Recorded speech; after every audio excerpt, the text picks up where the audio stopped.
Hey guys, it's Gary. I'm back again. Hopefully I'm going to get through this. I'm having a bit of an allergy attack. And this is probably not the time to try to undergo a semi-epic that I'm going to try to keep short. Short for an epic anyway. I've been announcing that I'm working on Harold Weiss video, which I'm still working on.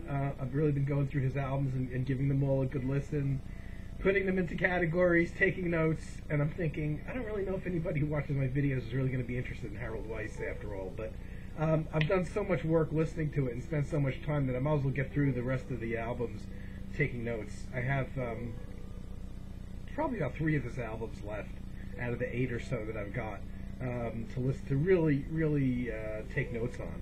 Anyway, I figured I'd do somebody that I really, I'm probably going to be sorry I did this, but I really don't need a lot of revisiting most of his works in order to comment on them, and that is John Abercrombie, whose Characters album is playing in the background, and I thought I would just go for it. I have to thank. Just this morning I was gathering the albums, trying to figure out, which vinyls I had, because obviously the vinyls look better on camera, and which ones I only had on CD. And I knew that I had to get certain albums of John's and certain things he did as a side project. And I'm watching Chris Cole's latest video, which was excellent. And he mentions that he had picked up a copy of Colin Walcott's Cloud Dance on vinyl. I think he even found a sealed copy. And I'm like, wow. And I just happened to actually be up gathering my John Abercrombie stuff together, and I completely forgot that Abercrombie played on Cloud Dance as well as Grazing Dreams, which is Colin Walcott's other album. And if I hadn't seen that video, that would be one of the things that I'd be slapping myself for after I finished filming the video that I had forgotten to put in. So it's really just one of them. They keep happening to me. There's weird VC coincidences where I'm gathering, this kind of thing happens, and Chris gave me that reminder. It's like, oh, I forgot John Abercrombie played on that.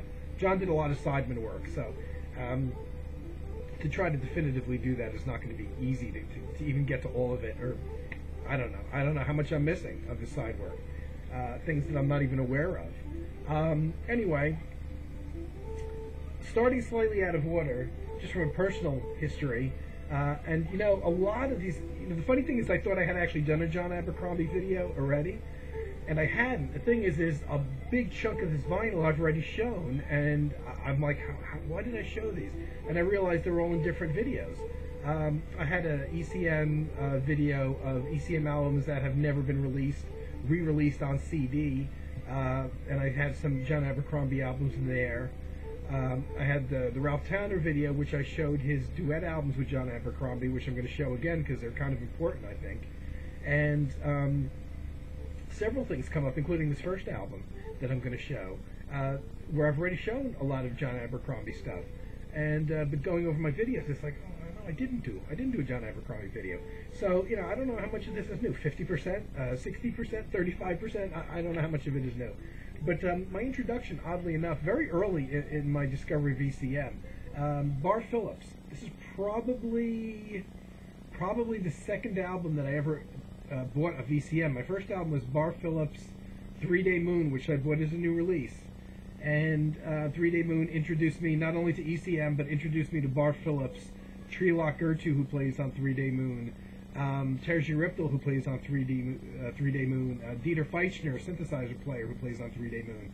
And I was just bowled over by that album. It was just a whole nother musical world to me that I didn't previously know. And I believe the next one I went for was the very next available album that I could find, which was the one that came out prior to 3-Day Moon, which was Mountainscapes. And Mountainscapes had John Sermon, so this is my first introduction to John Sermon. The drummer Stu Martin was my first introduction to Stu Martin. Also had Dieter Feichner on synthesizer, who had played on 3-Day Moon, so I had heard Dieter before. But also on one track, and just on the final track, just as a guest solo spot, which was actually suggested by Manfred Eicher, because he was recording in a studio nearby, was John Abercrombie on guitar. Now, even listening to it pretty much the first time, you can tell it's just basically a solo that John Abercrombie plays. but very different from the Terje Ripple style of guitar playing. It was a lot cleaner, but you could tell his technical facility was there. And it wasn't just that, like, I was bowled over by how fast John was playing or something like that, because by this time I was already kind of through with the Albiniolas of the world. I didn't really care about the speed thing, you know, which impressed me for like about a year. You know, speed without musicality is nothing to me. So John Abercrombie was playing, you know, fairly quickly little riff things, but very memorable, very interesting scales that he was playing, and you could tell they were improvised, which they were, and it piqued my interest right away. And I went out and I picked up right after that a couple albums that featured John Abercrombie as a leader or co-leader. I'm not going to go to those albums yet because I just wanted to kind of explain how I got into John. This is a great, this is a great album, by the way. Anyway, I did want to explain how I first heard of him. Eventually, I would have got there anyway, being an ECM fanatic. But it was fairly early on that I got introduced, and how all these, you know, you buy an album by one ECM artist, and most fans of ECM really pay attention to who plays on the albums. As a result, gets into those other musicians as well. I think the thing that John Abercrombie did as a freelancer prior to starting his solo career, probably, I want to say, and I don't have any albums of these, I'm sure that there's some available. John Abercrombie was playing in, this would have been the early 70s, in a band, I believe, in Billy Cobham's band. I know he played at points with the Brecker Brothers. I don't know if it was necessarily under the Brecker Brothers name, but Randy and Michael, he knew them as well and played with them as a really young guy. I think if I'm not mistaken, they were all in Boston at the same time, going to school and music school and playing little local club gigs in Boston. So they knew each other from that period. But probably the people that did live in the Boston area or knew him personally, probably if they were, you know, around and into jazz back then, may have heard John playing with Billy Cobham in the early days. That I'm not sure of. I know he's mentioned it in the past, and I don't know where Manfred Eicher first heard him. That would be interesting for me, because Manfred Eicher was not necessarily a fusion guy as much, and this is considered a classic album by a lot of people. Here's John's very first album as leader, and you could do a lot worse than this. Timeless, a great cover. Love that cover too. Timeless is recorded in 2 days in June of 1974. I was in high school, just in case you needed to know that. A very young John there. And I don't know if, I get the feeling this was pretty much successful right away. This is one of those albums, there's a few of them in ECM's early history, that people that aren't necessarily ECM fans might have in their collection. A lot of reasons. Even if they didn't know John Abercrombie necessarily, it's a three-man band on here with John Abercrombie, Jack DeJohnette on drums, and you know, Jack was already a leader at this point in his own right, and had played with Miles Davis at that point.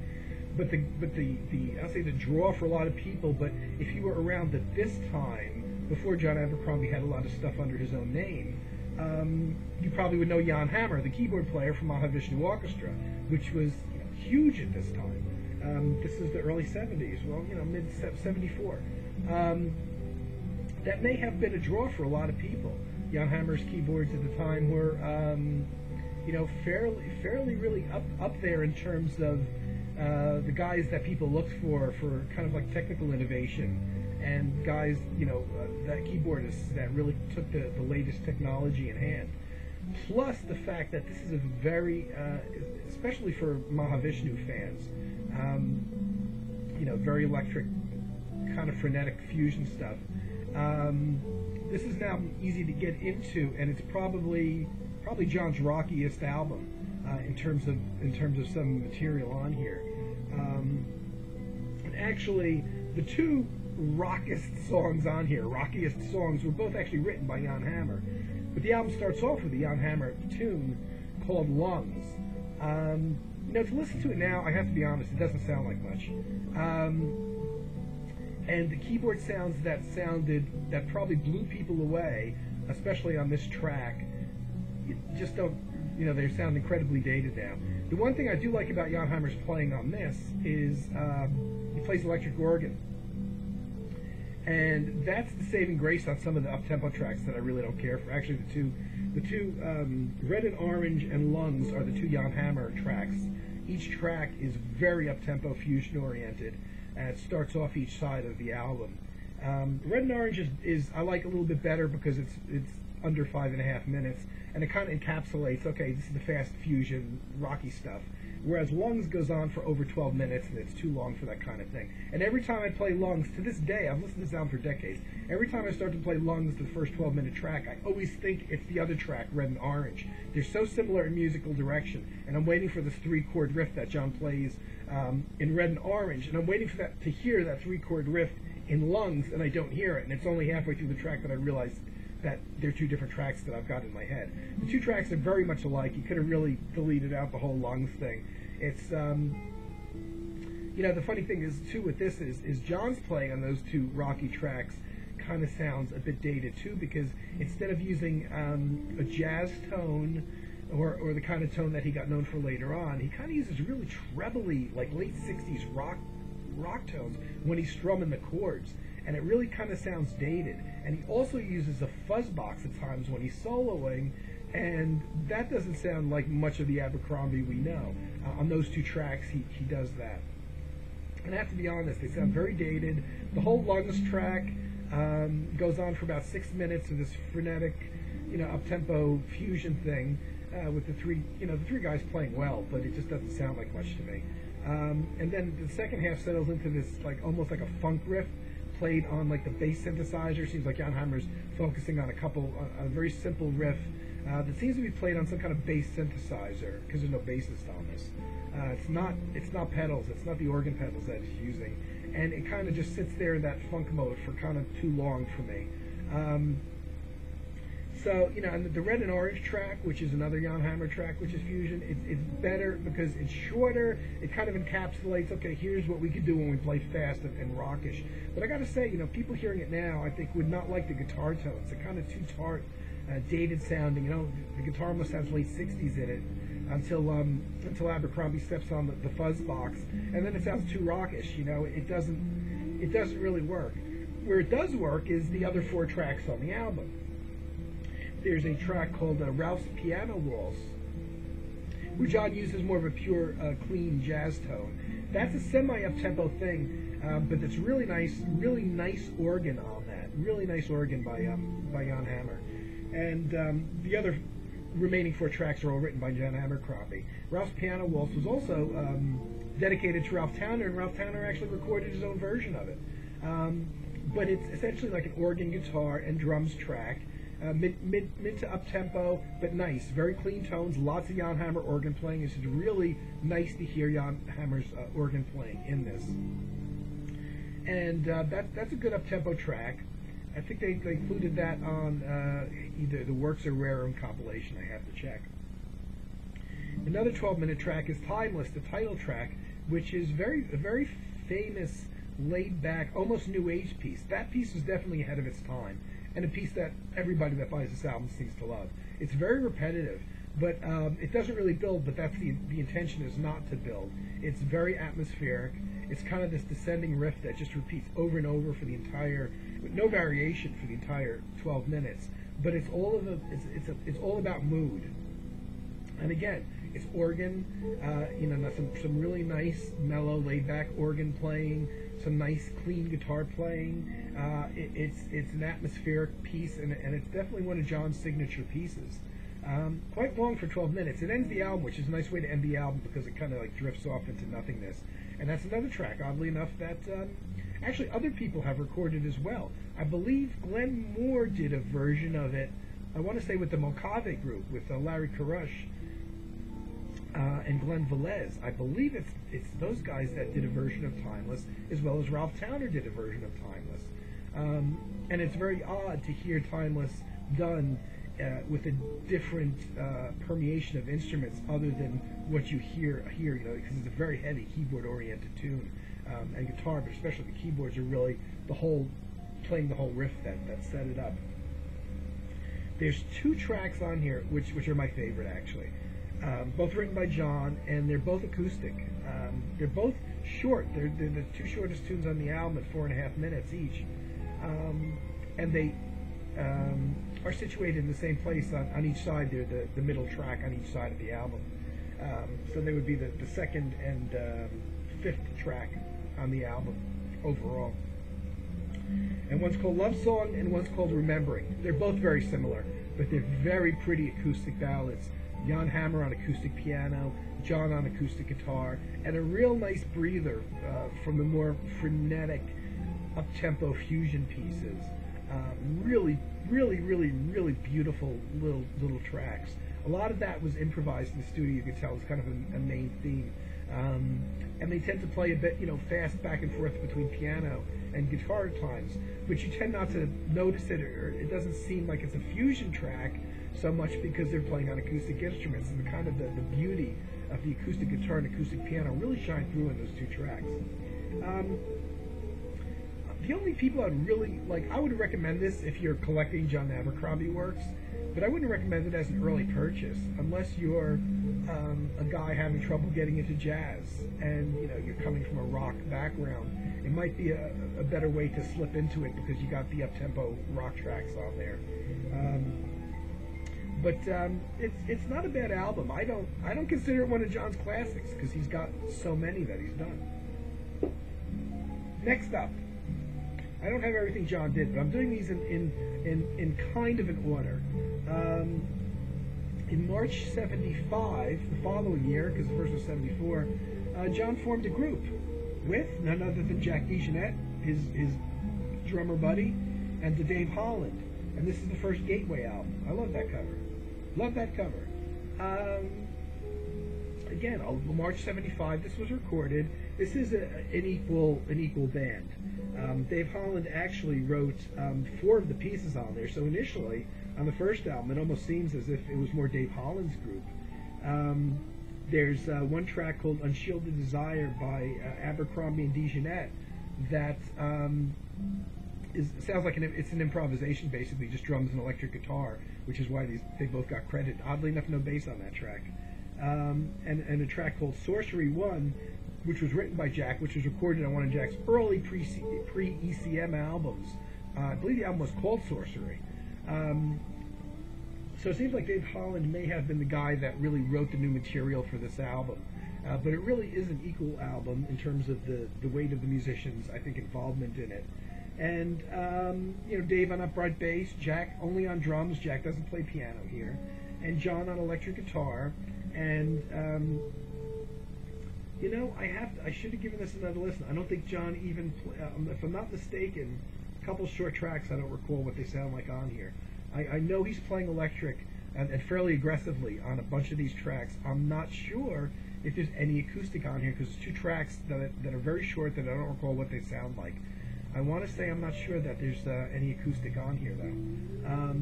And John had not yet picked up his electric mandolin, which to me was really one of his defining periods and his defining sound when he started using that. A lot of people have said this is a classic, like Timeless, and this I would personally, I put way down the bottom of my list. Again, there's a lot of rock energy, a lot of kind of semi-dated fusion stuff. John is, again, playing not as much as Timeless, but, you know, there's some kind of distorted rock stuff going on there. And I don't know if it really suits, you know, I don't know if the distorted rock guitar really fits in with an upright bass so much, to be honest with you. If you're going to do a rock thing, it seems like the more electric stuff you have going on suits that music better, you know, which would mean like electric bass, which I'm glad they don't have. But again, a lot of people like this, but I think it's a good. I think that's coming from a perspective of people that are essentially more rock fans trying to get into jazz. I find John, after this point, was really when he started coming into his own and really defining a style that no one else had. You wouldn't mistake it for anybody else. And that was March '75. in July '77, I'm going strictly through things here, kind of in order. The next Gateway album came out, Gateway 2. Now this I love. This may have been my first Abercrombie purchase. It was my first or second. I want to say it was my first Abercrombie solo album purchase. And this was not only an eye-opening album to me, and they actually used the same picture on both Gateway albums of John with his acoustic guitar. This, to me, and I'm glad this is the first one I picked up, was really when John kind of came into his own.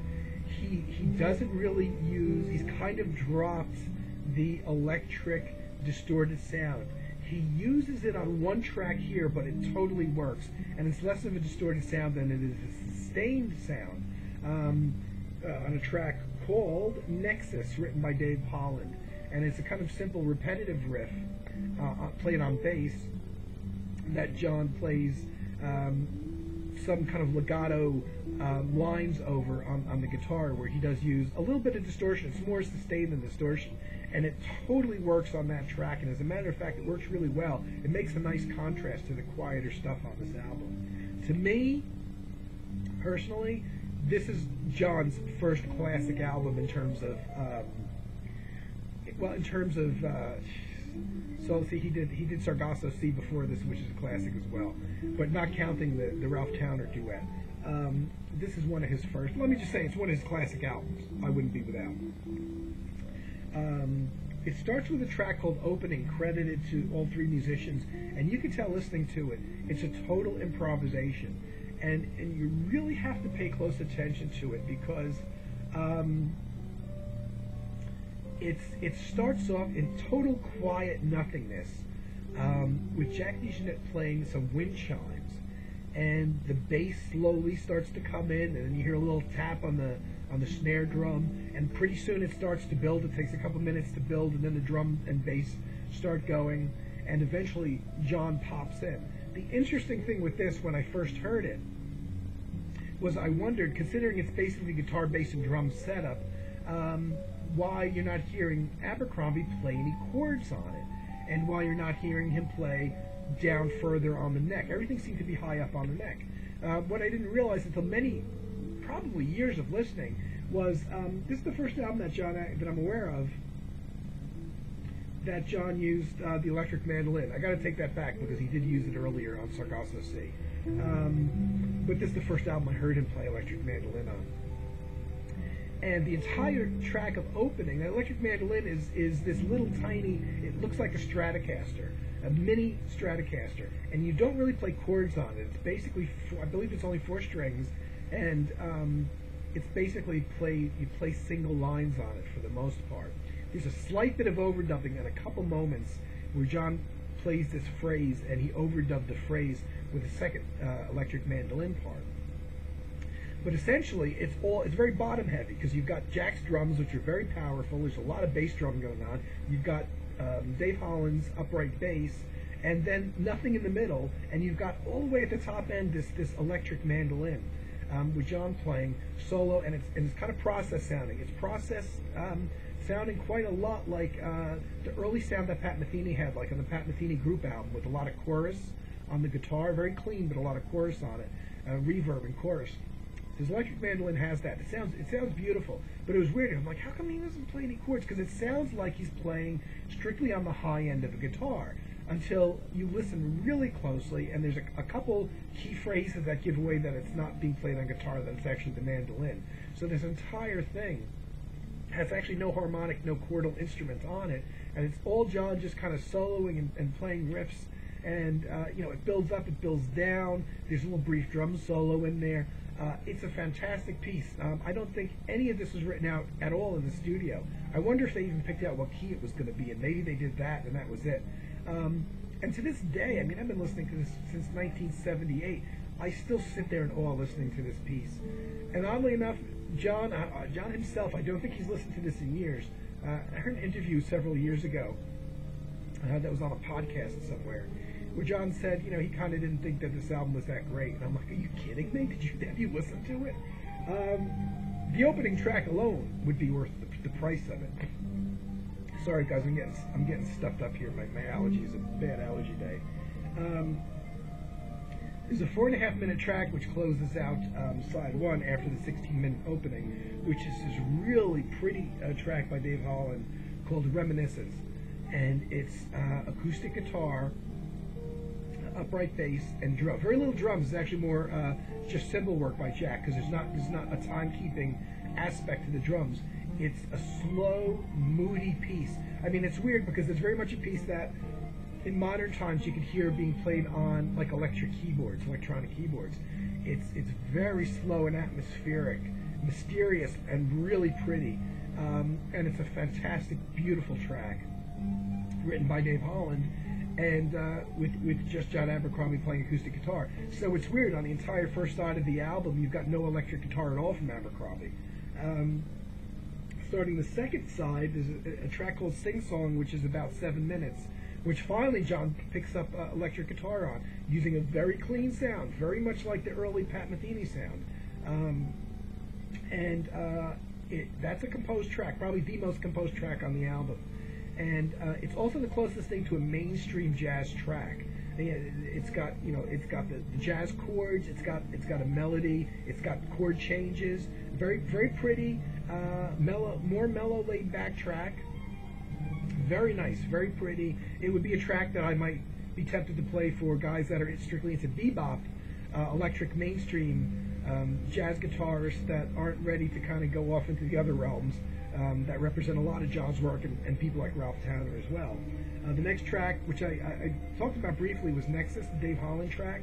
That's more up-tempo. Dave Holland basically plays a repetitive riff on the upright bass, fairly up-tempo. Jack jumps in, and this is the one track where John does a little bit of that distortion sustain thing on the guitar, and it totally works, especially in contrast to the two quieter tracks that came earlier. This album has a great layout in terms of opening the first 16-minute track starts off quietly but really builds up to an energetic track. Then you have Reminiscence and Sing Song, both of which are quieter ballads, and then Nexus comes on with this repetitive bass riff, and Jack jumps in on drums. John's got the semi-distorted guitar thing going on, but it really works here. And he plays this really angular little theme on the guitar and does a bunch of soloing, and it totally works. It's the one, probably the only example that I actually like when John used some distortion on his guitar or sustain. It sounds real good. And the album closes with an absolute classic track, which you have to credit more to Jack DeJohnette, because Jack DeJohnette wrote it, a track called Blue, which Jack DeJohnette recorded several times, but which I think is probably much better, the best version of this track I've ever heard. It's really pretty, it's very sparse, there's no drums. Jack plays acoustic piano on it. John plays mandolin on it again. So of the 5 tracks in this album, actually, John Abercrombie's only playing electric guitar on 2 of them. And upright bass again by Dave Holland. But it's a really pretty, very much a written out theme. John Abercrombie on electric mandolin kind of follows the theme that Jack sets up on piano. It's a very sparse, pretty ballad, and again, a great, just like the Timeless album, a great way to end the album. It's the quietest thing on the album. And another track, I've been listening to how many decades now, I still don't get tired of it. Next up, this to me is John's masterpiece. The House is Burning Down. I'm grabbing this as it was the only John Abercrombie album I could have. November '77, his to date, still only. I don't know why I showed this, but I know I showed this, and I can't think in context because it certainly came out on CD. But John Abercrombie's Characters, which is what's playing in the background and has been for about a half hour now, his only all-solo album. I guess it would be hard to do total improvisation. So none of these tracks are actually fully improvised. Most of these are tracks that are, there's a written out chord sequence. The only thing that's improvised, oddly enough, sounds to me to be the first 4 minutes. It starts off with a track called Parable, which is over 10.5 minutes long, a masterpiece track. Tons and tons and tons of overdub guitars. As a matter of fact, John plays more acoustic guitar on this album than any other album he's ever done, by far. The acoustic guitar is really the bed of all of the tracks on this album. And Parable actually, this is one of the epics. It's the longest track on the album at over 10.5 minutes. It actually starts with what may be an improvised solo on his electric mandolin. No overdubbing, no accompaniment, just over 4 minutes of him kind of setting this mood up on this kind of pretty, echoey, reverberating electric mandolin. Absolutely beautiful, fantastic album. I recommend it. This was also an early purchase. This was either the first or second, and I want to say it's probably the second Abercrombie album I bought after Gateway 2. So it was fairly early into my ECM history, I guess, or discovery of ECM.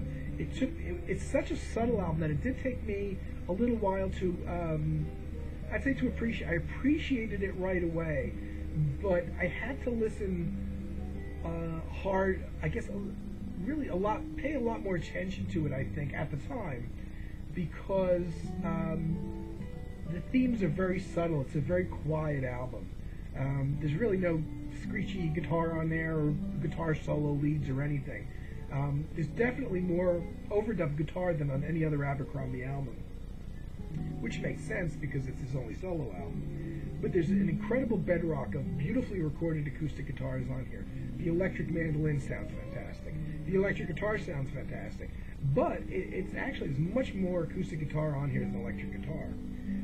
So the first track, Parable, is great. It's over 4 minutes of this, what I think is an improvisation on the electric mandolin, and then all of a sudden, this entire swarm of acoustic guitars comes in, and they start playing this theme, this repetitive theme that goes over and over, but it's really pretty.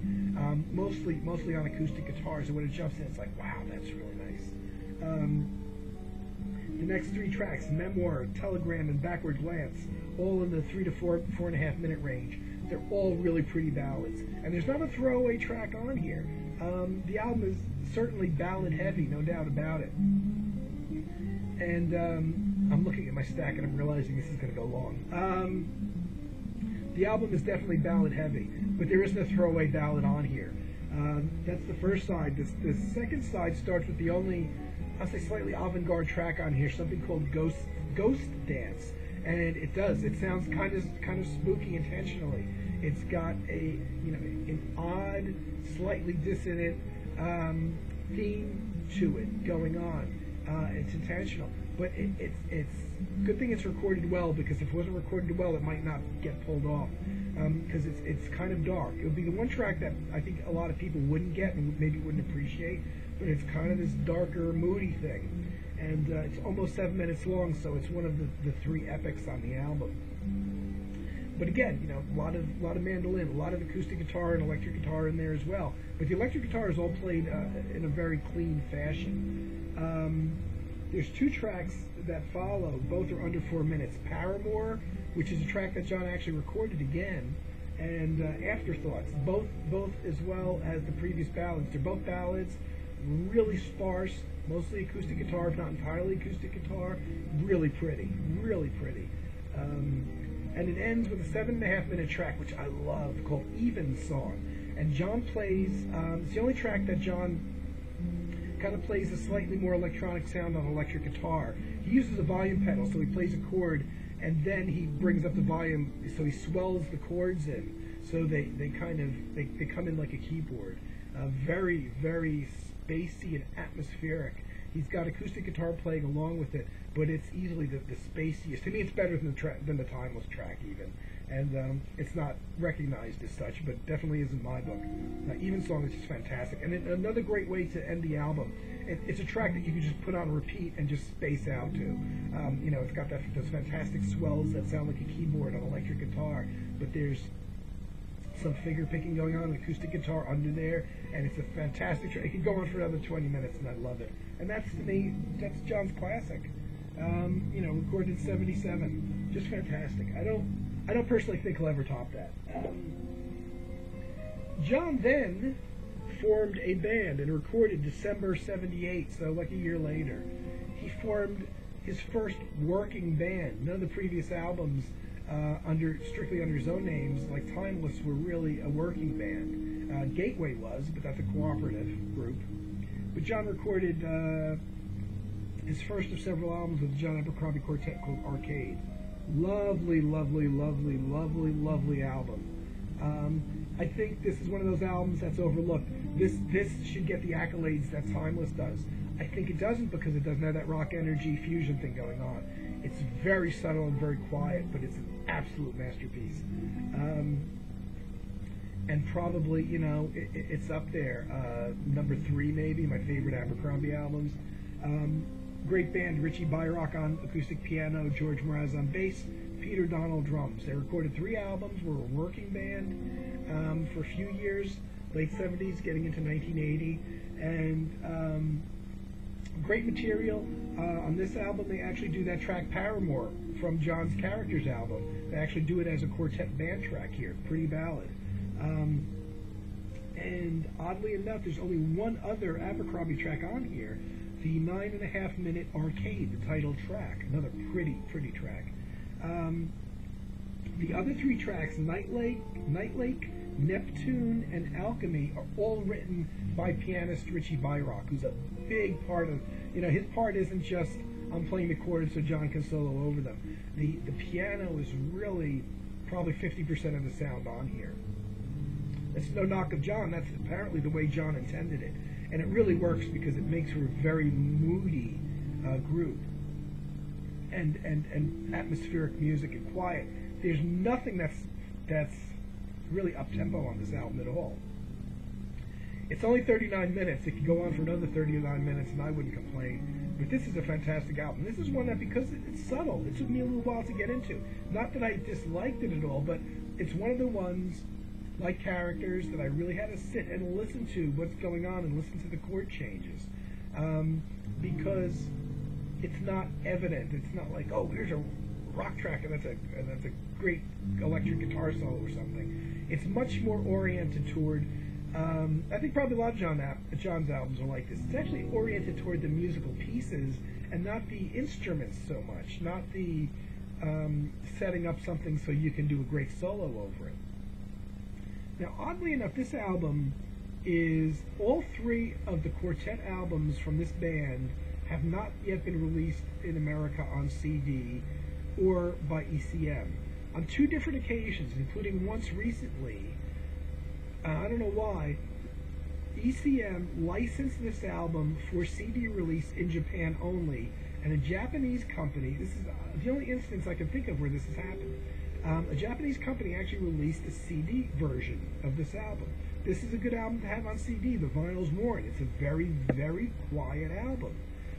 You want it on CD. You know, you got those pops and crackles that are in the vinyl ruin the music for me.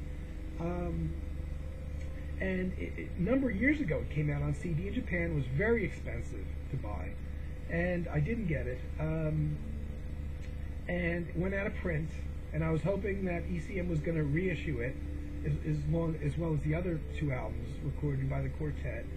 They haven't yet, and like just last year there was a news coming out that all 3 albums were going to be in a box set and were going to be released finally on CD by ECM, and it still hasn't happened. I don't know what happened, because they've been going through their back catalog. They did that with the first 3 Azimuth albums. They did it with Jack DeJohnette's special edition albums, where some of them had been previously released on CD, went out of print, and when they re-released them, they stuck them in a box of 4 CDs. The special edition band, as well as Inflation Blues, which hadn't been out on CD previously. So I really thought that we would see this, you know, the Abercrombie Quartet with Richie Byrock, still not on CD, and I'm sure they announced it at some point, and I don't know what held it up. This is one to get, you know, honestly, now it's come in print again as a Japanese CD. And I'm so tempted just to fork out the cash, pay up for it, and get it. But I know as soon as I did that, ECM would finally come out with the 3 CD box set that they've been threatening to do for a while. Very, very, very subtle, beautiful music. I don't mind paying for it again, but actually I did have, it was one of the few instances where somebody actually made a copy of the Japanese CD for me, so that I could listen to it. Actually, I have it queued up, and it's going to be playing in about 5 minutes in the background. And I would still buy a CD edition of it. I still want my own CD copy, my legitimate CD copy, but they're making it hard to get. Oh, it's beautiful. The music is just like the cover, a subtle rainbow. What can you say? Oddly enough, next up, in 2 days, March 19th and 20th, 1979, I showed this already, for a record label called Jazz America Marketing, a non-ECM John Abercrombie release. As a leader, John Abercrombie. John Abercrombie Trio recorded this album pretty much of all standards. There's no originals on here. I did mention this because this is one of those albums that have not come out on CD. I don't know if this record label, Jazz America Marketing, even exists anymore. I kind of doubt it. And it's basically the same musicians in his previous Quartet album from the Arcade album, George Mraz on bass, Peter Donald on drums, and John on electric guitar and mandolin in '79, but without Richie Bayrock. And Richie Bayrock is obviously a very heavy presence and largely responsible for that Quartet sound. So without the piano of Richie Bayrock in here, it doesn't sound anything like the Quartet albums, even though 3 of the 4 musicians are there. So it's just a guitar, bass, drums trio. All standards, very interesting album. It's got Dave Brubeck's In Your Own Sweet Way, Bessie's Blues by Coltrane, Nardis by Miles Davis, and three other tracks, 2 of them by Victor Young, Beautiful Love and My Foolish Heart. Those kind of tracks are on here. There is no Greater Love, a lot of standards. There's basically 6 tracks. It's about 39 minutes. Pretty obscure album. Who was it? I want to say it's is it Andrew? Somebody I showed this that was on I showed this on one of those the videos I did of things that didn't ever get released on CD. And I want to say I think it was Andrew, who is an Abercrombie fan who's totally unaware of this album and actually found a copy of it. Don't ask me how, because I bought this as a new release, as a new album, maybe within a year of it being released, and I hadn't even heard of it. I totally came across it by accident. I've never seen another copy of it after that. And obviously after that, long before the internet, I was still going to record stores and still flipping through Abercrombie stuff, and I never saw another copy of it. So the fact that anybody could find a copy of this after all those years, I find incredible. Interesting album. Very much a mainstream, almost bebop. The closest thing to a bebop album John ever did. It's not really at all in keeping with, I think, where he was musically at this time period, which was more subtle stuff. But it's a very interesting diversion. I'm certainly glad I bought it. November '79, so same year, the Quartet gets back together. Peter Donald on drums again, George Mraz on bass, Richie Bayrock for their second album, just called Abercrombie Quartet. Another really good album. I have so much trouble selecting a favorite album by this fantastic group. The next 2 albums that this group recorded, maybe they're not quite as subtle as the Arcade album. They certainly have subtle moments, but there's also a bit more up-tempo stuff, but the whole Arcade album never gets above a certain level in terms of volume and subtlety. That first album is kind of like the definition of subtlety. After that, they did get a bit more into some more aggressive, slightly up-tempo, slightly freer playing. Again, though, I couldn't live without this album. Why isn't this out on CD? This is so typically an ECM production. Again, John on acoustic and electric guitars, Richie Bayrock on piano, George Mraz on bass, Peter Donald on drums. Let me see, 6 tracks in the album.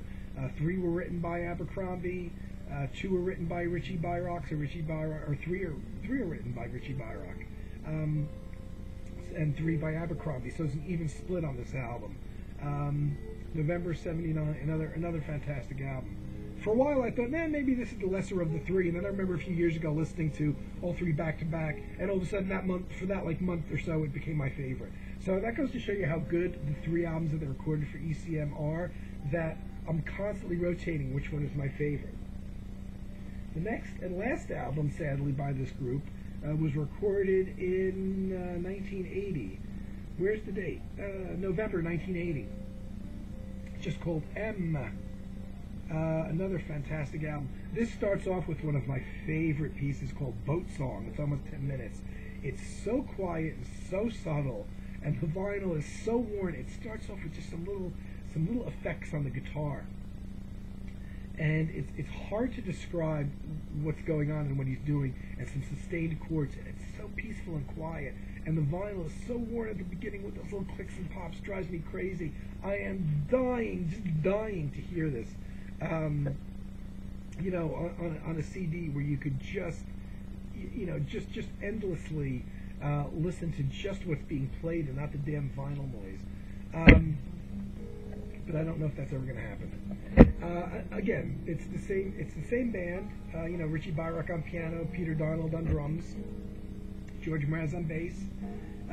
It's got 3 Abercrombie tunes, 3 Richie Bayrock tunes, and it's actually the only one, there's 7 tracks on here total, actually has an original by bassist George Mraz called Pebbles. And Pebbles is not a throwaway track, it's the last track on the album. There's no throwaway tracks on here. Again, moody, maybe a little bit more moody than the last album. Not as much up-tempo stuff on here. It's more, you know, in a way, the first one is the most subtle one. The second one is a bit more up-tempo, maybe a bit more exploratory, a bit more free. And in a lot of ways, this one gets back, especially with Boat Song, the opening 10-minute track, gets back to a subtle, moody thing. But, you know, like the first album, but even spacier than the first album, and a couple really pretty ballads as well. But there's also, and I guess it's Richie Bayrock's tunes maybe, they're a bit more classically oriented. There's a bit more going on with the piano that has a classical vibe to it. Really nice. I hope the music's not too loud. I'm looking for my volume control, and it doesn't look like it's here. Oh, wait a minute. I'm only going to turn it down a little bit because I'd like for you to be able to hear the music and me speaking as well. This is a shame to end, you know, when the band is, you know, it would be one thing if they made a crappy album and then they ended it and you'd say, maybe they kind of wore out their welcome, but they didn't. Only 3 albums, not counting the Standards album, without Richie Bayrock. But November 1980, man, I dug this. I bought this as a new release. At that, you know, by the time November 1980 rolled around, or whenever this came out in '81, I was already a full-fledged fanatic in ECM, and I couldn't snap this up fast enough. And when those spacey opening chords of Boat Song came on, I'm like, oh, wow. I once described one of the Ralph Towner Blue Sun tracks as sounding a little bit like Eno, like a chord change Brian Eno would write. Boat Song is also reminds me of a chord sequence of something that Eno might write in his quieter instrumental music, more like, you know, like music for airports, just in terms of the little theme that goes on in there. It's really, really pretty, really pretty. And it's weird because it's just a quartet, but I think when you're listening to it, you don't listen to it like it was a jazz quartet, like it was a guitar, piano, bass, drums, jazz quartet. There's something about the music that the music becomes its own character, or its own. It's got a life of its own, irregardless of what the instruments are. So there could be any 4 instruments really. It probably wouldn't sound the same, but there's just something to the music itself.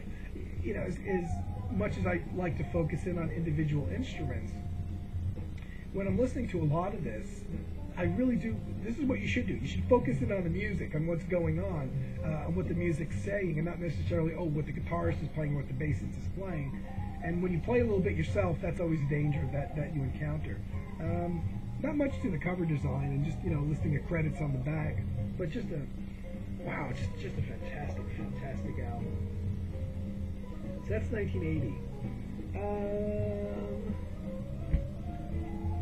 I'm skipping around a little bit in a way because I'm just really right now featuring John's solo work. I might end up doing a part 2 here because I didn't realize it would go this long. But April '84, so we're actually jumping almost 4 years. John comes out with a new album called Night. This was a bit of a shock to me. John acquired a guitar synthesizer, and so his sound is a lot different. He's not playing He's not really playing much acoustic. I'm not sure if there's any acoustic on this at all. And he's not playing the mandolin. And the music itself, he called Jan Hammer again and Jack DeJohnette, both from the Timeless album. So you think, uh-oh, it's going to get a little more rockish, because Jan Hammer, at this point, was getting increasingly commercial in his solo career, actually doing out-and-out rock albums.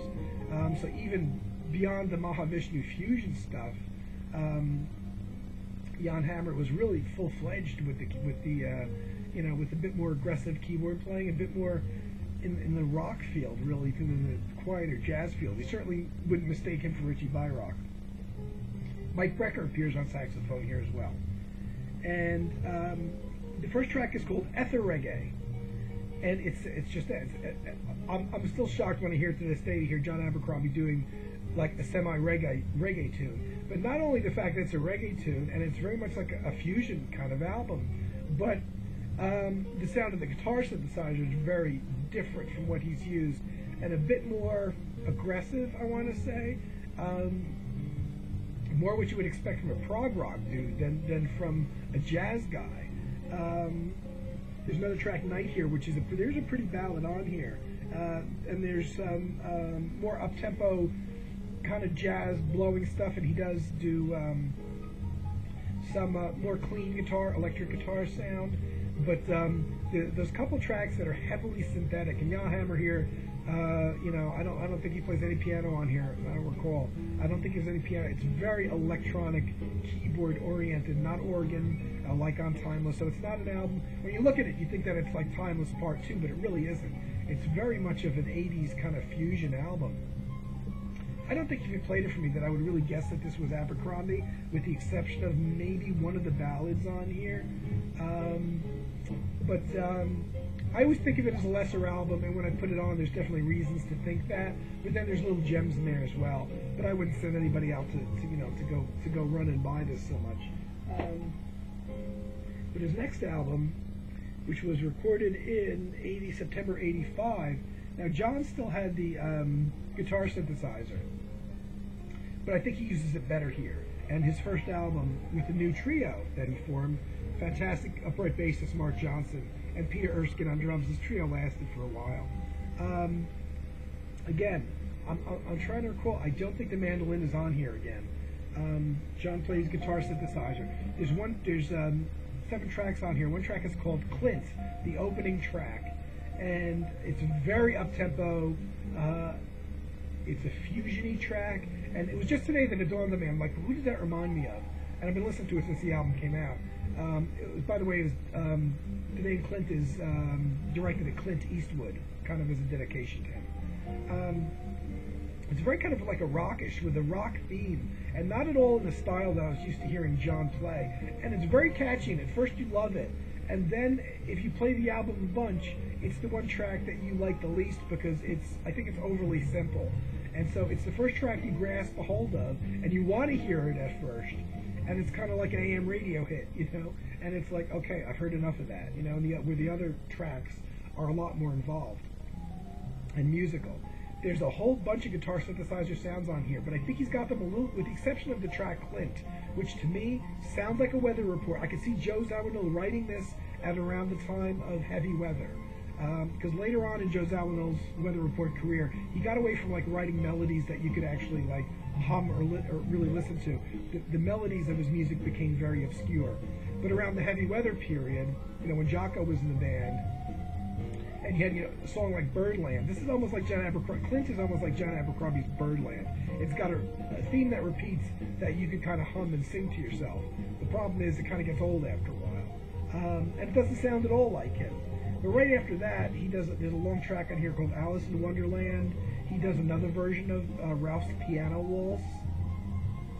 A couple ballads using, and also Alice in Wonderland, a very low-key, quiet track with very clean electric guitar sound. That sounds like Abercrombie. More moody, more like, in keeping what you would expect from Abercrombie. Very, sophisticated chord changes. The track Lisa, another pretty ballad. But the second side uses a bit more guitar synthesizers, 3 tracks on there, but to very good effect. But there's a closing track called Still, S-T-I-L-L. And to this day, it's one of the most beautiful things Abercrombie's ever recorded. Again, I think it's better than the track Timeless.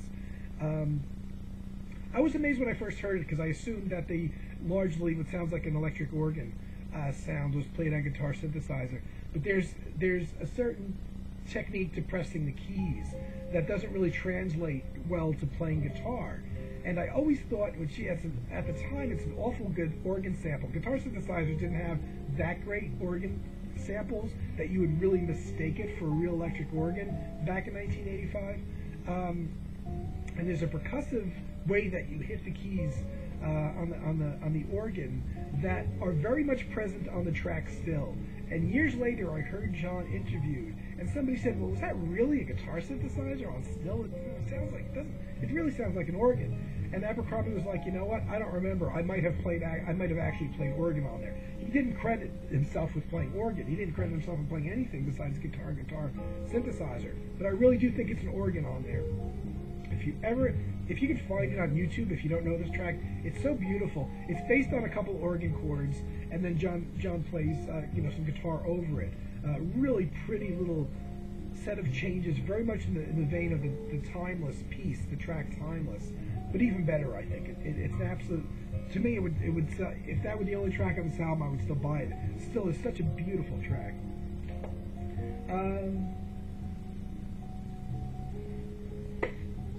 I think I'm going to, wow, it's almost an hour. I think I'm going to break this up into 2 videos, guys. The next one, yeah, it's almost an hour, and I still have lots of John to do, you know? Woo! I'm gonna go for a little while longer. I'm to the point now where I've exhausted my albums, my vinyl albums. 1988, John does another album with the Mark Johnson, Peter Erskine trio called Getting There. Again, a guitar synthesizer, pretty cover photo too, a guitar synthesizer album. John is still using guitar synthesizer. Thankfully, he's got a bit of acoustic on here as well, but not the mandolin. And Michael Brecker, again, plays saxophone on here. This is a much better album than the Night album, I think. It's less fusiony though. You know, it's still got some of those tracks on there. Less fusiony and more in keeping with Abercrombie's history of music, or his style anyway. But again, it's not the first place I would send somebody. It's got 8 tracks on here, and they're shorter tracks. You know, there's one track on here that's 7.5 minutes, and there's one that's 8 minutes. But everything else is like in the 5-minute range. And there's 8 tracks, and a nicer, much better, I think, than the Night album. It's weird because for years I used to get these 2 albums confused. Even though Night also had Michael Brecker on it, it had Jan Hammer on keyboards and Jack DeShnet on drums, and this one is with the Peter Erskine, Mark Johnson on bass trio, and yet I used to confuse these 2 albums all the time. Very similar sounding in terms of direction, but I think that Getting There is almost like a better version of the Night album. Not quite as excessively kind of commercial fusion slick sounding. The guitar synthesizer is still there, which I don't have a problem with the guitar synthesizer. It's that it seemed to have changed a lot of John's writing. And actually, when John ditched it, he said that himself. He didn't necessarily like the way that the guitar synthesizer kind of led him to write. But I can't agree with it so much because on the prior album, you know, with the exception of really the Clint track, you've got that masterpiece that's still, and I want to say it's Killing Time. There's another track on here which uses the guitar synthesizer in a way that you wouldn't write something without a guitar synthesizer. He writes, there's a bunch of independent lines on one of the tracks on that album that start and overlap like sequencer lines in a different way, but it's actually recording of guitars. And you wouldn't do that without a guitar synthesizer, without like a live sequencer. And it's another classic track from the Current Events, by the way. I don't think I ever said that the title of this is called Current Events. This would be the one. If you're only going to buy one Abercrombie guitar synthesizer album during that whole period he was using them, that would be the one to get. back to getting there. Very, very slick again, like the Night album. A little bit too slick. Very electronic. I don't have a problem with electronic, but the writing is so-so. There's some pretty ballads on here. It doesn't stick in memory. It's an album that I have to play, and as soon as I forget playing it, it's gone from my memory. But some nice contributions by Michael Brecker on saxophone. Clearly not on all the tracks. More of a guest, and the Peter Erskine, Mark Johnson trio. Not bad. It's not one that I would put on the top of the list to go get. Nor is this one. April 21, 1988. This is a live album.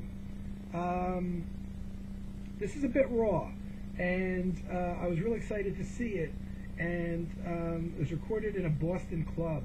And I don't think that the problem is so much with the playing, but part of John's magic is the subtlety of using the studio to do overdubbing. And when you're playing live, you don't do overdubbing, obviously. So the subtlety of a lot of tracks, and most of these tracks are, there's actually a bunch of standards on here. But the tracks that John has recorded before, well, there's a bunch of tracks that John's recorded in recent history. Furs on Ice, which is a Mark Johnson track. What else? That might be it. The Samurai Hee-Haw, which is a Mark Johnson track. Excuse me while my records are sliding on my feet. Samurai Hee-Haw, Mark Johnson track, which I believe was on one of Mark Johnson's solo albums on ECM that they did. 4 on 1, a John Abercrombie track. There's a Peter Erskine drum solo. But there's also Alice in Wonderland again is played on here. That's a ballad. Stella by Starlight's a ballad. Beautiful Love is a ballad that was actually also on the that non-ECM trio album that I showed, and A Haunted Heart. So there's a whole bunch of non-originals on here. 4 out of the 10 tracks.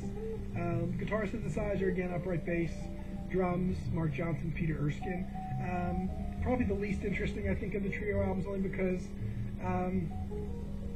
the trio's a small group, and part of what the magic is John Abercrombie's his overdubbed guitars, what he does underneath the lead lines and all that is part of what makes him so great. You don't have that when you play live. So it's a bit raw. It's not, again, not an essential album that I would go send somebody to purchase necessarily. This one is interesting though, and it's still from October '89. This is an interesting trio album that it's credited as a John Abercrombie album. It's called Animato, and it's very, very electronic, but I really like this. This, along with Current Events, my two favorite albums from the John Abercrombie synthesizer era, I guess I would call it, studio album. Credited to John Abercrombie. It actually, it's my favorite drummer in the world, John Christensen, on drums and percussion. The only time he recorded with Abercrombie. So, right there, I'm going to automatically like that just because John's playing drums on it. And Vince Mendoza, who's credited as playing synthesizers on here and listed as composer. Now, most of the tracks are Mendoza tracks. There's 1, 2, 3, 4, 5. 6 of the 8 tracks are written by Vince Mendoza, which is why he gets a composer credit. It's almost more like a Vince Mendoza album. And his synthesizers are essentially used orchestrally. There's a lot of orchestral type vibe going on in the electronic keyboards of Vince Mendoza, and it's pretty much all his writing. There's one track called Right Now, which is an Abercrombie Christensen track, rare instance with John Christensen getting a credit, which leads me to think that may have been, at 7.5 minutes too, that may have been an improvisation. And there's only one track written solo by John called Bright Rain, R-E-I-G-N, and that's the only solo John Abercrombie track on here. But this is a fantastic album. I haven't checked to see whether or not this is one of those that are in print now or not. I certainly hope so. More of a compositional album, and again, it's more of a Vince Mendoza album. But and again, you know, Abercrombie's still in the guitar synthesizer mode. He's playing guitar and guitar synthesizer on here. Very heavy electronics in here with Vince Mendoza just playing a lot of orchestral sounding synths. But I really dig this album. I really dig that album.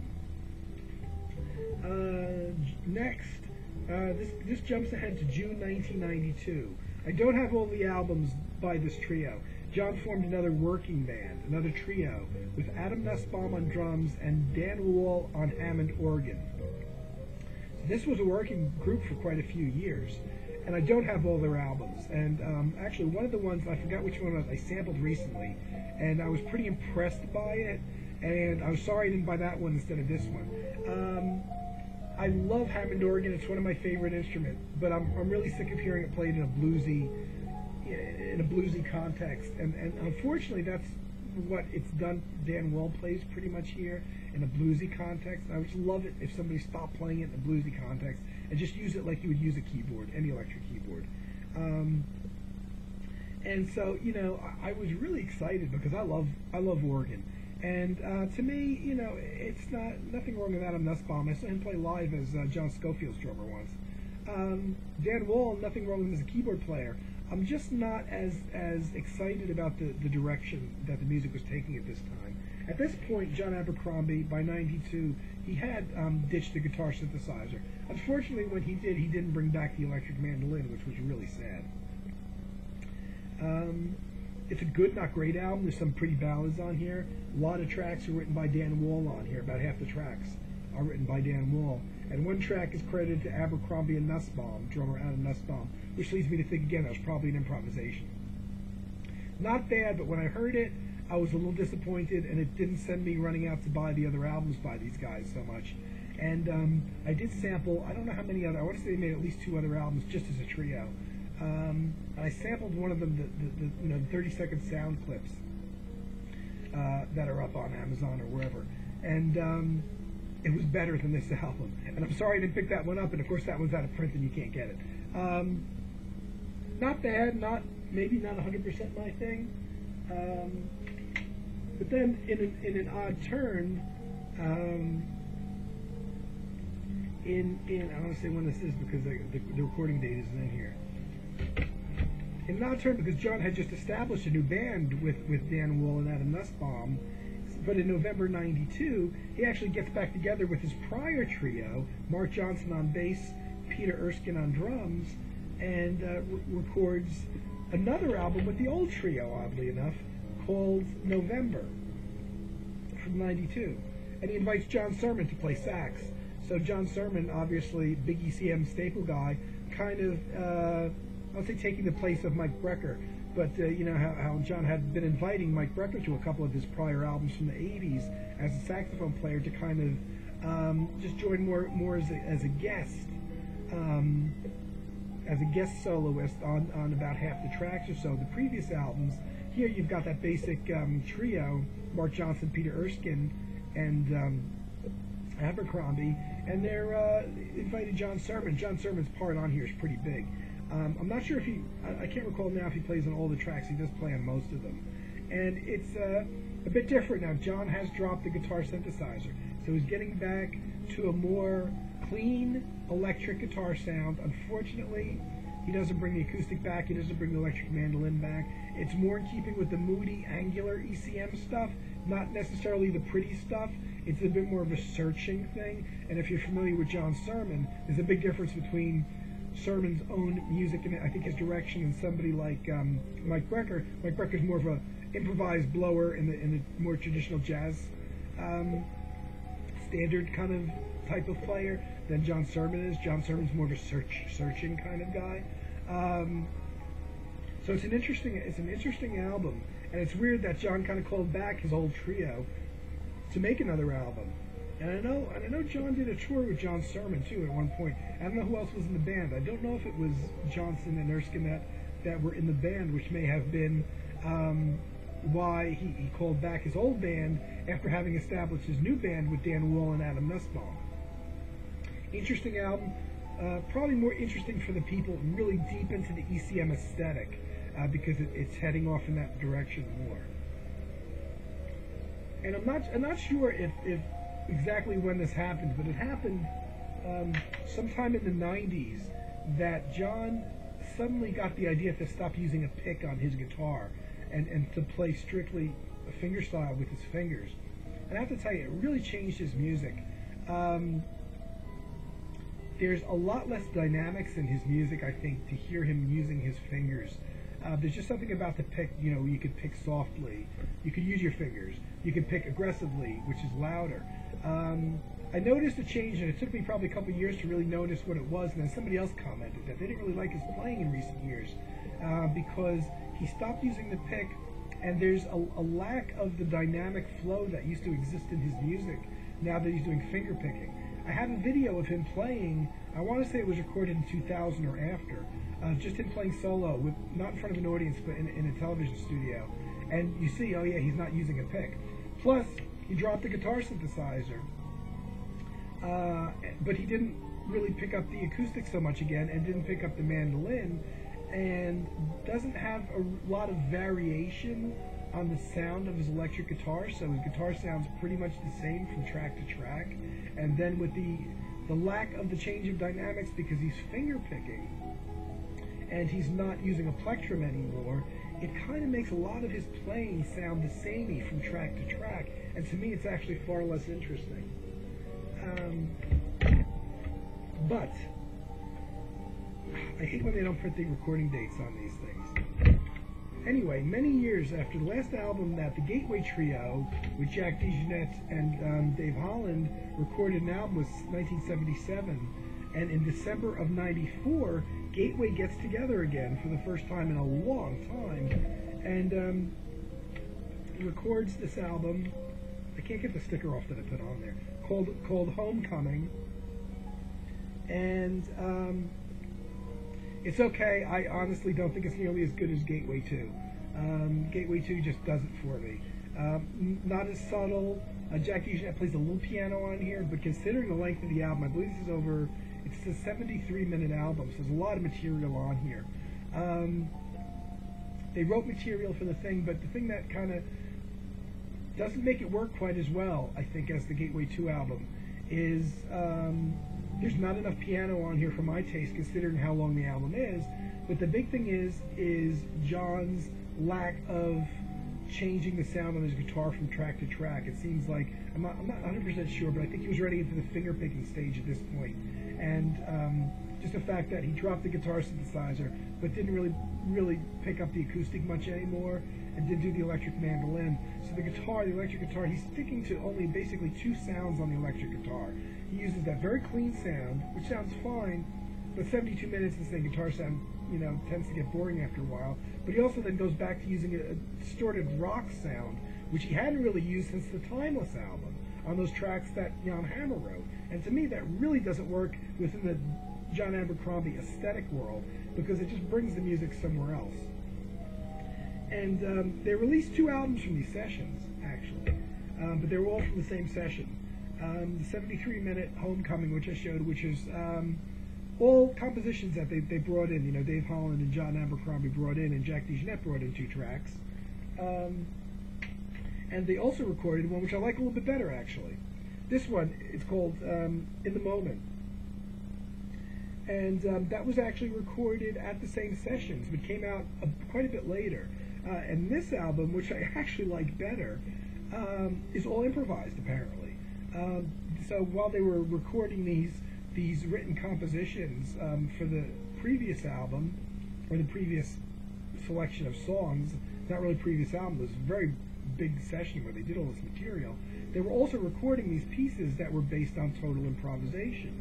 And I have to be honest, I actually like the totally improvised stuff better than their writing. Again, recorded December '94. This is actually recorded in New York, so it doesn't quite have that ECM sound, because it's not using the studios they typically use. And all the compositions are credited to all 3 musicians. And they even mentioned that, you know, I don't know if it's on here, I know I read it at the time, certainly, that these were just improvisations that they made up. And there's only 5 tracks on the album. And it's only about it's a 46-minute album, so it's not quite as long as the prior album. But I find it more interesting, because it's like, it's like they would probably record some of the pieces that they had written with a very strict series of chord changes, and then to kind of blow off steam, they would just go in the moment and create something, which I very much like. Again, John Abercrombie's only got the two basic guitar sounds he uses. The basic clean guitar sound and the slightly distorted sound, which he uses a bit less on this album. He also does this one thing which I'm trying to think. I don't think I ever heard him do previously. He does do a slight different guitar. He uses this guitar tone where he tries to make the guitar sound like an Eastern stringed instrument, which is very interesting. He actually did that many years prior on one improvisation track that he did once with Jack DeJohnette. And I want to say he may be detuning the guitar because the strings sound very loose, and it really doesn't sound like a guitar. It's made to sound like some kind of Eastern instrument from some Middle Eastern instrument, and it kind of works. The guitar sound itself is a very trebly clean sound, but it actually works, and it's something that he probably should have. And I think he stopped doing it. I never heard him do it again after this point. He should have probably pursued. He does it on one or two tracks here, and it really works, especially because of the lack of other guitar tone contrasts. Besides this little detuning of the guitar with this Eastern sound, he pretty much has a clean guitar sound, and then once in a while just steps on a distortion box and kind of blows the whole vibe away of the mood of the album. But this is interesting because Jack plays standard drums on here. He does play a bit of piano on here, which is really nice. But unlike the previous album, which is recorded at the same sessions, he actually plays the Korg wave drum and a Turkish frame drum, which he didn't play on the other tracks from the prior album from the same sessions. So Jack himself is a bit more experimental, and because he's bringing those elements of the Turkish frame drum in there, automatically it sounds like an ethnic recording. And the Korg wave drum, which is a electronic drum synthesizer, basically uses different percussion sounds. So you get this nice range of sounds from the Korg wave drum, and it brings another color in, which is definitely needed because John Abercrombie's not using as many different guitar tones as he used to. I'm gonna keep going. Wow, man, if I did this in one shot, it would end up being 3 hours. Okay, the next album that I have after the Gateway thing, as a leader anyway, was recorded in September 1998. So this is, about 4 years later, after the Gateway reunion. And this one as a matter of fact, this is probably the only album of his called Open Land that, to me, of his later stuff, anywhere from the 90s on to present day, I don't want to say that, but if I could only have one album recorded from 1990 on to the present day by John, I would choose Open Land, even though he has done some things that I like in this time period as well. Open Land was interesting. He took his basic working band that he had with Dan Wall on organ and Adam Nussbaum on drums, and him on guitar, and he invited 3 guests down. So you've got different permeations, and it's not all these musicians playing on each track. So what you've got is he invited Kenny Wheeler on trumpet and flugelhorn, which definitely adds a nice, very different texture from what you've heard in John's music before. Joe Lovano on tenor saxophone player. John's used saxophone players, but Joe Lovano is a different player from John Sermon, who's a different player from Michael Brecker. So Joe Lovano's sound on the tracks that he plays on is different. And also Mark Feldman on violin, which foreshadows the next band that John would start, another working band, a new quartet that he would start with bass, drums, violin, and guitar. This is Mark Feldman's first appearance. This is a fantastic album, 65 minutes, and one of the things that really works to its advantage are the fact that you've got the basic trio of Dan Wall on organ, Adam Nussbaum on drums, and Abercrombie on guitar. And then on various tracks, you've got different permeations of, Joe Lovano will come in and play, and then Kenny Wheeler will come in and play, and Mark Feldman will come in and play violin. and different gatherings. So there's more going on texturally because of the different instrumentation. And the other, those three guys are used kind of as needed. But it's such an easy listen. And for me, this is the best album, certainly, after the 80s that John ever recorded, I think. And it's just that 65 minutes just flies by. It's a fantastic album. I almost didn't pick it up, and I didn't pick it up when it first came out. And it came out in '99. But boy, it's a great, fantastic, moody album. And even though John's very much stopped using the variety of sounds on his guitar that I love so much, and again, there's the lack of acoustic guitar and the mandolin. One of these later period albums, all of a sudden, I know the acoustic guitar made another appearance. And I don't recall which one it was, but it wasn't substantially in the album. It was on like maybe one or two tracks. And I don't recall what album that is. But this one works. This one has that moody ECM aesthetic, the moody John Abercrombie aesthetic. For the most part, he doesn't do anything that ruins the vibe of the album. And with those guests coming in, the textures that they bring in, really, really something. Like I said, this is the one album of his that I would have to have recorded after the 80s. So from the 90s on, I'm there as far as these albums go. They're fantastic. Yeah, I think I'll finish up his solo albums and then do a second video. So he comes out with he gets this idea, a very interesting idea, for a new working quartet, consisting of bass drums, John naturally on guitar, and Mark Feldman on violin. He uses Joey Barron on guitar. Right now, Joey Barron's on, I think, every jazz recording that comes out. Mark Feldman on violin, and he calls back Mark Johnson on upright bass. Mark Johnson had played in his previous trio with Peter Erskine. This is speaking from a musician point of view, this is really a classy band. This was recorded in December of 2000. And I don't have every single one of the albums they did. I'm actually missing one by this particular lineup. But this is Cat and Mouse, a real good album by his newly established quartet. This might actually be the second album that they recorded just as a quartet.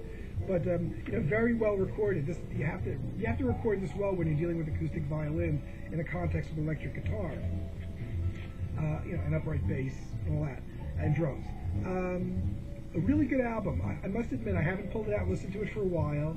I really like it. It's getting back to that aesthetic that I like. The violin is a really nice texture, especially in lieu of the fact that John's very much limiting himself here in terms, again, of the guitar sounds that he uses. The guitar synthesizer is long gone. Acoustic guitar is mostly entirely gone. Like I said, I think he pulls it out on a track or two on one of these later albums. And guitar synth is gone, the electric mandolin is gone, the acoustic guitar is gone. Yeah, it's a nice album. I think it's more of a return to form a bit with this group, with this permeation of having the violin in there. And that band stayed together for quite a while. Mark Feldman, Mark Johnson on bass, Joey Barron on drums, and Mark Johnson especially is incredibly busy. In June 2006, I think that may be where the gap is. I think they recorded another album that I don't have. Maybe there's their second album that I don't have. They came out with an album called The Third Quartet. And again, I must admit, because I haven't listened to them for a while, I have trouble differentiating them. These two albums, the Cat and Mouse album from the Third Quartet album. But they're both really worthwhile albums. I'm looking for something there. But they're both really worthwhile albums. Moody, they have that ECM vibe to them that I love so much. No qualms for me. I'm not complaining. It's nice to see John get back to that the oral aesthetic that he had. But I'm still, even to this day, I'm still disappointed in his dropping of the acoustic guitar and the electric mandolin, which, by the way, I think was a result of a house fire. I know he had a house fire, and he lost all his instruments, but I kind of wish that, okay, you lost your instruments, go buy an electric mandolin right away, please. December 2008 was his next album as a leader, one called Wait Till You See Her. So we're getting up to fairly modern times. Yeah, it was recorded in 2008, December 2008. So, this is a fairly current album. One change, you saw Joey Barron on drums, Mark Feldman on violin, again a Quartet album, John on guitar. Thomas Morgan is now on double bass. He only recorded apparently one album with John Abercrombie. Mark Johnson just got too busy. And it wasn't any kind of personal problems, according to an interview I heard with John. It was just that, Mark Johnson is very much an in-demand musician. And so Thomas Morgan, I'm not sure. I think Thomas was suggested to him, if I'm not mistaken, by either Joey Barron or Mark Feldman. I think it was one of the other musicians in the band. And John said, "Oh, okay, I'll go with that." And that was unfortunately the end of the quartet, though, with this one change of Thomas Morgan on the upright bass. Another good moody album, but like I said, I tend to get this one kind of mixed in with the others. And it's not through any fault of the music. I haven't listened as intensely to this later stuff as I have his earlier stuff. And I know that recently he's still got a quartet going on, but he changed, and the violin is now gone, and he's gone kind of back to a piano quartet, so guitar, piano, bass, and drums. And right now, I could throw out names because I think I know who the pianist is, but I don't want to just be wrong. So, but it's somebody who's been around. And so that's a little more of a, that's, almost going back to his original working band, that original quartet in 78, 79, 80, or, around the arcade period of Richie Byrock on piano and all that. It's that kind of, bass, drums, acoustic piano lineup. I don't think it's going to be as good as a Richie Byrock quartet, only because John's got this, got the guitar thing with he's not playing the acoustic and he's not playing the mandolin anymore. And I'm just going to show I showed this, the ECM Works album, which came out, 2 compilations on ECM. This one is one of the better compilations. It does have one of the up-tempo Jan Hammer tracks from Timeless, which you could have left off.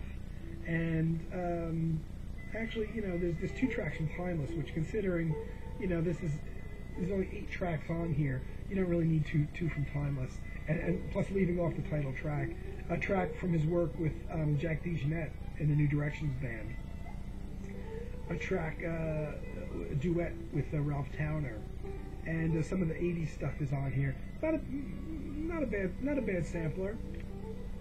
And then John, his own Rarum album, a later compilation album, which was longer, because this one, the Works album is, I think, about 45 minutes. The Rarum album is 79, so this is crammed full of music. But he does have the title track from Timeless on here. So, but he's also got tracks on here that I wouldn't necessarily choose. He's got 1 or 2 tracks from the Richie Byrock Quartet, which is nice. And a bunch of tracks he actually did as a sideman, which are interesting to hear. I want to say one's from a Kenny Wheeler album. And some of the later Gateway stuff. But it's far from what I would select as being, if I could take the best tracks from each one of these 2 compilations, I would probably have a really good John Abercrombie compilation, but it's missing too much from Characters. There's I think only 1 track from Characters on either one of these albums, and a couple things from the later Gateway stuff that I wouldn't include at all. But if you can get either one of these cheaply and you don't know where to start with John, they do duly note which albums the tracks are taken from, and you can kind of go in that direction from there. And yeah, that's it for him as a leader. I've got a whole bunch of things of him as a sideman, but this is ridiculous. It's like, so I'm gonna do a part 2 at some time in the near future, and I'm sorry, you guys. I owe you an hour and a half of your life back. What can I say? I really appreciate you watching this. Such a bunch of great people out there, and I hope everybody's doing well. And I'll be back with a part 2 before we all get too old. Thanks, and I'll see you soon.